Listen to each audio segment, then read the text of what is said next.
Bhushan Deshmukh, Lokayan I S academy. आपण अत्यंत महत्त्वाचा विषय बघतो आहोत. तो म्हणजे यू-पी-एस-सीचं ॲप्लिकेशन कसं करायचं? अर्ज किया है. तारीख आहे 14 फेब्रुवारी. काय इंटरेस्टिंग तारीख आहे ना ॲडची. Be my valentine, UPSC is your valentine असं म्हणता येईल. तर मग आता या अर्जाचे डिटेल्स काय ते थोडं बघणं आवश्यक आहे. जसं 14 पासून फॉर्म सुरू झालाय आणि मग 5 मार्चपर्यंत मुदत दिलेली आहे, की तोपर्यंत भरता येईल कधी फॉर्म. आणि मग ऑनलाईनच भरायचं आहे. जेव्हा तुम्ही अर्ज करणार, तेव्हा upsc.gov.in या वेबसाईटवर जाऊन तुमचं एक तुम्ही वन टाईम रजिस्ट्रेशन ओ-टी-आर तुम्ही केलं असेलच, काही केलं नसेल तर जरूर करा. तर ते एकदा करून घ्या. ते एकदाच करता येतं वन टाईम रजिस्ट्रेशन आणि हवं तर ते एकदाच कधीही आयुष्यात बदलता येतं. पण एकदाच बदलता येतं बरं का. त्यात महत्त्वाच्या गोष्टी म्हणजे तुमचा मोबाईल फोन नंबर असतो, तुमचा ईमेल ॲड्रेस असतो, त्यावरच तुमचे काय ओ-टी-पी वगैरे यायचे असेल तर ते येतात. पण बाकी त्यात फक्त बेसिक माहिती असते. प्रत्येक एक्झामच्या वेळी प्रोफाईलमध्ये जाऊन वेगळ्या त्या एक्झामची माहिती भरावी लागते किंवा ते वेगळे डिटेल असतात. त्यामुळे ओ-टी-आर जो आहे वन टाईम रजिस्ट्रेशन त्यात काही खूप मूलभूत माहिती नाहीये. ठराविक माहिती जी फिक्स असते तीच असते. मग त्यामुळे मग तयार व्हा तर, की आता फॉर्म भरायचा आहे. जितक्या लवकर फॉर्म भरला तेवढं चांगलं हे तरच. कारण सेंटरचं अलॉटमेंट हे फर्स्ट कम फर्स्ट बेसिस या बेसिसवरच होतं. तर मग काही महत्त्वाचे मुद्दे आपण बघूयात, की kinds are required to website UPSC ते बघितलं आपण. यू-पी-एस-सी online.nic.in जी-ओ-व्ही पण आहे, ऑनलाईनची पण आहे. ओ-टी-आर करून घ्या आधी वेबसाईटवरनं आणि मग OTR is registered only once in life time. This can be done any time throughout the year. कधीही करता येतं. किंवा ते केलं असेल तर मग स्टेट आता हे जे तुम्ही भरता ओ-टी-आरमध्ये त्याला बदलता येतं का? बदलता येतं बघितलं आपण. एकदाच आयुष्यात बदलता येतं नंतर. आणि बाकीचं तुम्ही फॉर्म भरला आहे आणि त्यात तुम्हाला असं वाटलं की तुमचा फोटो तुम्ही लेटेस्ट नाही लावलाय किंवा तुमचं एखादं सर्टिफिकेट राहून गेलंय किंवा काय हे मेन्शन करायचं राहून गेलंय, तर मग तुम्ही काय करू शकता, की जेव्हा लास्ट डेट संपेल 5 तारखेला, तिथून 7 दिवसात म्हणजे 12 तारखेपर्यंत तुम्हाला बदल करता येतो. त्यापूर्वी कसं होतं, की मुलं लागोपाठ फॉर्म पाठवायचे एक आणि शेवटचा फॉर्म स्वीकारला जायचा. तसं न करता आता फॉर्म एकच भरा तुम्ही. पण त्यानंतर तुम्ही 7 दिवसामध्ये तुम्हाला काही बदल करायचे असतील माहितीमध्ये, तर ते करू शकता. अशी हे दिले सोय दिली आहे. आता फोटो संदर्भात काही महत्त्वाचं यावेळेला अपडेट आहेत ते बघून घेऊ आपण, की काय त्यांनी म्हटलंय, की the photograph upload of the candidate should not be more than 10 days old from the start of the online application process. समजा आता कालच सुरू झाली 14 तारखेला समजा, तर मग त्याच्या 10 दिवसाहून जुना कुठला फोटो असता कामा नये. काय झालंय, की बऱ्याच वेळेला डमी उमेदवार असतात. आता एम-पी-एस-सीमध्ये तर कसं आहे, की बायोमेट्रिक प्रत्येक केंद्रावर असतं, त्यामुळे हा इश्यूच येत नाही. पण यू-पीचं तसं नाहीये. त्यामुळे मग आता काय, की मग प्रत्येक फोटो जेन्युइन असला पाहिजे. त्याच्यावर तुम्ही मेन्शन केलं पाहिजे तुमचं नाव, तो कुठे घेतला आणि डेट, की फोटोग्राफ कधी घेतला होता. अशा प्रकारे असला पाहिजे, की face of the candidate should be 3/4 of the space should be occupied. आणि मग तुम्ही त्यानंतर जो फोटो लावाल, तशाच त्याच्यामध्ये तुम्ही प्रिलिमलाही गेलं पाहिजे, मुख्य परीक्षेलाही गेलं पाहिजे आणि मुलाखतीला पण तसंच गेलं पाहिजे, अशी त्यांची अपेक्षा आहे. मग तुम्हाला दाढी असेल, तर दाढीच ठेवायची प्रिलिम, मेन्स आणि इंटरव्ह्यू. किंवा नसेल तर मग ती तशा प्रकारे जायचं, असं त्यांचं म्हणणं आहे. सो अपीअरन्स शुड मॅच म्हणजे त्यांना ओळखणं सोपं जाईल आणि बोगस लोकांना टाळता येईल. या फोटोवरती काय केलं पाहिजे, तर त्याच्यावरती सगळं लिहिलं पाहिजे मात्र, त्यांचं म्हणणं आहे. तर अशा प्रकारे एक नवीन रूल त्यांनी आणला आहे. तो लक्षात न घेता फॉर्म भरू नका किंवा पाठवून देऊ नका, असं म्हणता येईल.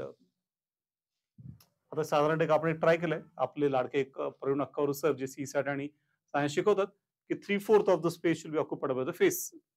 की चेहऱ्याने जास्त स्पेस ऑक्युपाय केली पाहिजे. अगदी एवढी नाही, बट साधारणतः भरपूर. आणि शिवाय नाव लिहायचं. प्रवीण अक्कावरू सर पुणे आणि 15th ला काढला समजा फोटो. फेब्रुवारीला काढला, मार्चला काढला, काय असेल ते. पण मग अशा प्रकारे आता काय याच्यामध्ये फायदा आहे, की हे कसं करायचं? अनेकांना प्रश्न पडलाय, की फोटोवाल्याकडे जाऊन करायचं काय आहे? तर काही नाही, फोटो काढल्यानंतर तुम्ही गॅलरीमध्ये जरी गेलात, तरी तिथे इन्सर्ट टेक्स्ट नावाचं असतं. ते कुठलं ॲप डाउनलोड करायची गरज नाही. नॉर्मल आपल्या मोबाईलच्या गॅलरीमध्ये पण टेक्स्ट इन्सर्ट असतं आणि त्यातनं अशा प्रकारे तुम्हाला टेक्स्ट लावता येईल. अगदी तुम्हाला ते हायलाइट करायचं असेल, तर मागे थोडं बॅकग्राऊंड पण देता येईल. त्या बॅकग्राऊंडवरती उठून पण दिसतं. इतकं सोपं आहे. फार कठीण काही नाहीये या गोष्टीमध्ये. तर त्यामुळे ही महत्त्वाची सूचना लक्षात ठेवा, असं म्हणता येईल. आता वय मर्यादा जी आहे, ती नेहमीचीच आहे. पण तरी तुम्ही बघून घ्या एकदा, की ओपनमध्ये 21 ते 32 ही वयोमर्यादा त्यांनी ठेवली. मग ती पाळली पाहिजे, की ती आपली पाळली जाते की नाही. आणि मग जर तुम्ही ओबीसी असाल तर 35 पर्यंत आहे आणि जर एससी एसटी असेल तर 37 पर्यंत आहे. आणि त्याशिवाय 6 अटेम्प्ट ठेवलेत नेहमीप्रमाणे ओपनसाठी, ओबीसीसाठी 9 ठेवलेत आणि एससी एसटीसाठी अटेम्प्टची मर्यादा ठेवलेली नाही. ते नेहमीचंच आहे. आणि बाकी तुमचं जे काही इयर कॅल्क्युलेट करणार ते 1 ऑगस्ट 2024. 1 ऑगस्ट ही नेहमी कट ऑफ डेट असते यूपीएससीची, लक्षात ठेवा, की तेव्हा ते मोजतात, की तुमचं वय किती भरतं. मग त्याच्या प्रकारे मोजलं पाहिजे. आणि बाकी मग इतर काही गोष्टींच्या बाबतीत मग जसं मिलिटरी सर्व्हिस पण आला असाल वगैरे, थोड्या वेगळ्या कंडिशन्स आहेत. ओबीसी हे ओबीसी आणि ईडब्ल्यूएस बद्दल अनेक मुलांना अनेक शंका असतात. सगळ्यात शक्य नाही आपल्याला सोडवणं. पण OBC candidates applying for the CC 2024 must have the produce OBC non creamy layer certificate based on the income of the financial year. आता ते ओबीसी म्हटलं की नॉन क्रिमिलियर आलंच, की तुम्ही क्रिमिलियर मधले नाहीत. थोडक्यात तुम्ही क्रिमिलियर मधले असाल तर तुम्ही ओबीसी असून ओपन मधलेच आहात. OBC with non creamy layer is OBC. मग ते एकत्र असलं पाहिजे सर्टिफिकेट. तेही सर्टिफिकेट केंद्राची वेगळं आहे आणि राज्याचं वेगळं आहे. त्या अनेकांना माहिती नसतं. आणि त्यामुळे तुमचा जो फॉर्मॅट आहे, तो यूपीएससीने दिलेला फॉर्मॅट आहे केंद्राचा, त्यानुसार आहे की नाही सर्टिफिकेट, हे जरूर बघून घ्या. तर तुमच्या राज्याचं असेल आणि तुम्हाला वाटत असेल की हेच सर्टिफिकेट आहे, तर मग चुकतंय काहीतरी. Based on the income for the financial year 2021, 21, 22 आणि 22, 23 या 3 वर्षांचं त्यांना लागतं. त्याच्या आधारे ऑन आफ्टर 1/4/2023 ते 1 एप्रिल 2023 नंतर इश्यू केलेलं सर्टिफिकेट असावं, असं त्यांचं म्हणणं आहे. मग अशा प्रकारे on the completion of so थोडक्यात लेटेस्ट असावं, असं त्यांचं म्हणणं आहे. But not later than closing date of the application for the civil services. म्हणजे अर्थात की त्यांचं एक इंटरेस्टिंग म्हणणं आहे, की जी क्लोजिंग डेट आहे समजा 5 मार्च त्याच्या आधीच असलं पाहिजे.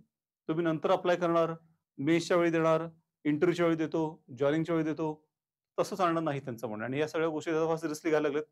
ते एकेकाला बाहेर काढतात, अगदी सिलेक्ट झाल्या मुलांना या मुद्द्यावरनं असं दिसून आलंय. त्यामुळे हे थोडं गंभीरतेने घ्या. अगदीच या कुठल्या कंडिशन तुमच्या पूर्ण होत नसतील, तर माझा तर सल्ला असतो, की सरळ ओपन म्हणून बसा एक वेळ. पण मग त्या कंडिशन फ्लोट नका करू. त्याच्यामुळे समस्या होतात. ईडब्ल्यूएस पण असंच आहे. थोडा गुंतागुंतीचा प्रकार आहे. ईडब्ल्यूएस मर्यादा इन्कमची 8,00,000च आहे. फक्त फरक असा आहे, की ओबीसीमध्ये फक्त आई-वडिलांचं उत्पन्न बघितलं जातं. त्या प्रत्यक्ष उमेदवाराचं उत्पन्न अगदी 10 कोटी असेल वर्षाला किंवा महिन्याला, तरी फरक पडत नाही. ईडब्ल्यूएस थोडं वेगळं आहे. याच्यामध्ये अगदी आई-वडील आणि उमेदवाराचंही बघितलं जातं. अगदी पत्नीचं किंवा पतीचंही बघितलं जातं आणि भावंड ज्यांचं 18 वर्षांहून वय कमी आहे, त्यांचं उत्पन्नही पकडलं जातं. आणि या सगळ्यांचं मिळून 8,00,000च्या आत असलं पाहिजे. शिवाय घराची वगैरे अट आहे, सगळं ते आहेच. आणि त्यानंतर सर्टिफिकेट तुमच्याकडे असलं पाहिजे, ही अट आहे. त्यामुळे इकॉनॉमिकली वीकर सेक्शनसाठी आहे, तुम्हाला माहितीच आहे. त्यामुळे क्रायटेरिया सेंट्रलने इश्यू केले आहेत. आणि आता पुन्हा एकदा केंद्राचं सर्टिफिकेट वेगळं आहे, राज्याचं वेगळं आहे. मग तुम्हाला इथे केंद्राचं लागणार आहे. हा मुद्दा लक्षात ठेवा. पुन्हा मगाचसारखंच ओबीसी सारखं, की केंद्राचं हवं, राज्याचं चालणार नाही. मग पुन्हा एकदा 22-23 आणि issued after the 1 April 2023. 1 April 23 नंतर इश्यू झालेलं असावं, असं त्यांचं म्हणणं आहे. After completion of a financial year 22-23, but not later then that the closing date of the application for civil services preliminary examination 2024. थोडक्यात 5 मार्चच्या आधीचं पाहिजे, पण 1 एप्रिल 23 नंतरचं असावं. थोडक्यात 1 एप्रिल 23 ते 5 मार्च 2024 या दोघांच्या मधलं असावं, असं त्यांची अपेक्षा आहे. मग हे सगळ्या अटी बघून घ्या. पूर्ण होत असतील तर बरोबर तसा फॉर्म भरा. नाहीतर मग आपलं ओपन आहेच. बाकी मग सेंटरची माहिती, सेंटरचं त्यांनी लिस्टच दिली आहे. तर मग आपल्यापुरते कुठले महत्त्वाचे सेंटर, त्यांचे नंबर कुठले आहेत फॉर्म भरताना नीट लक्ष द्या. नाहीतर मग चुकीचा नंबर टाकला तर समस्या होईल. की प्रिलिमच्या वेळी महाराष्ट्रामध्ये पुणे आहे, नागपूर आहे, नाशिक आहे, ठाणे आहे, संभाजीनगर आहे, मुंबई आहे, नवी मुंबई पण आहे. मुद्दामून पणजी पण टाकलंय. कोकणातल्या मुलांना सोपं जाईल. मुख्य परीक्षेला मात्र एकच सेंटर आहे, मुंबई. 16 हा त्याचा महाराष्ट्रात. बाकी दिल्ली वगैरे बाकीचे सेंटर तर आहेतच. तर त्यामुळे हे सगळं तुम्ही आपल्या व्हिडिओला जपून ठेवा. तुम्हाला फॉर्म भरताना उपयोगी पडेल. तर अशा प्रकारे आपण बघितलं, की हा फॉर्म तुम्ही जितक्या लवकर भराल तेवढं चांगलं. पण याचा अर्थ घाई पण करू नका. काळजीपूर्वक भरा. जर तुम्हाला उशिरा भरलात, तर तुम्हाला ते सेंटर मिळेल असं नाही. किंबहुना सेंटर बंद झाले, की ते फॉर्म भरतानाच दाखवतं, की हे सेंटर भरलेले आहेत. पुणे नाहीये, मुंबई नाहीये. मग त्यानंतर महाराष्ट्रात नागपूरच फक्त एक ओपन सेंटर आहे, की जिथे त्यांचे लिमिट नसते. त्यामुळे शेवटी तुम्हाला नागपूरच मिळतं. तर तुम्ही नागपूरचेच असाल, तर तुम्ही रिस्क घेऊ शकता शेवटी फॉर्म भरायचा. पण अदरवाईज जरा 3-4 दिवसातच भरला तर उत्तम. बाकी तुम्हाला काही समस्या निर्माण झाल्या तर लोकांना आहेच त्या सोडवायला. धन्यवाद.